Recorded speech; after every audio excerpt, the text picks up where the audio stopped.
সাতক্ষীরাবাসীর MP সাহেব তিনি এলাকাবাসীর হক আদায় করছেন না। এলাকাবাসীর হকটা যদি আদায় করতেন অন্ততপক্ষে আমরা খুশি হতাম।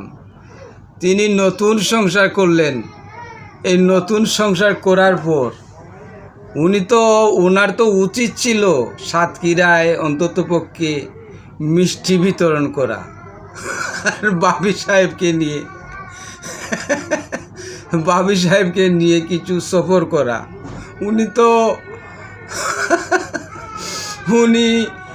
উনি মানুষের আড়ালে চলে গেছেন।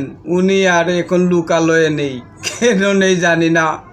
আমি এমপি সাহেবকে আহ্বান করতেছি, ভয় পাইয়েন না, আপনাকে কেউ দুর্রা মারবে না। দুর্রা মারার সময়টা চলে গেছে। দয়া করে আপনি এলাকাবাসীর হক আদায় করুন। নতুন ভাবিকে নিয়ে আপনি এলাকাবাসীর হক আদায় করুন। এলাকার শিশু কিশোরদের হক আছে না, একটা হক তো আছে। এলাকার সাধারণ মানুষের সাথে আপনার একটা হক আছে। নতুন ভাবি সবাই একটু সাক্ষাৎ করবে, হাসি তামসা করবে, খুশি হবে, কুচা মেরে কথা বলবে ভাবি হিসাবে। তো এলাকার ভাবি, আপনি নতুন বিবাহ করেছেন, ভাবিটাকে অন্ততপক্ষে এলাকাবাসীর সাথে তো পরিচয় করিয়ে দিবেন এমপি সাহেব। আপনি তো এলাকার হক আদায় করছেন না। এটা তো আপনি এলাকাবাসীকে তো তার হক থেকে আপনি বঞ্চিত করলেন। এমপি সাহেব গাজী মানুষ আপনি, আর গাজী হচ্ছে বীরত্ব অর্জন করে আছে। আপনি তো মোটামুটি এখন মধুচন্দ্রিমায় আছেন।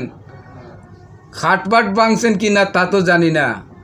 আপনার তো রাত্রে হাডুডুডু খেলা তো ঠিক মতো হচ্ছে কি না হচ্ছে জানি না। তবে আমি জানি আপনি একটু ওই কলিকাতা হারবালের ঔষধটা সেবন করছেন, যার জন্যই আপনি একটু এখন হর্স পাওয়ার বেড়ে গেছে আপনার। এমপি সাহেব নতুন 4 সিলিন্ডার মালটা তো, তার জন্যই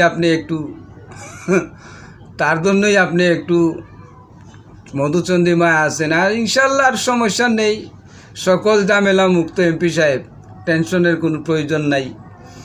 আপনি মধুচন্দ্রিমা শেষে একটাই দাবি আমাদের, এই সাতক্ষীরাবাসীর সবাই অন্ততপক্ষে এমপি সাহেবের বউর সাথে আমরা সবাই পরিচিত হব, ওনার সাথে আমরা একবার মত বিনিময় করব, ওনার সাথে একবার কথাবার্তা বলবো।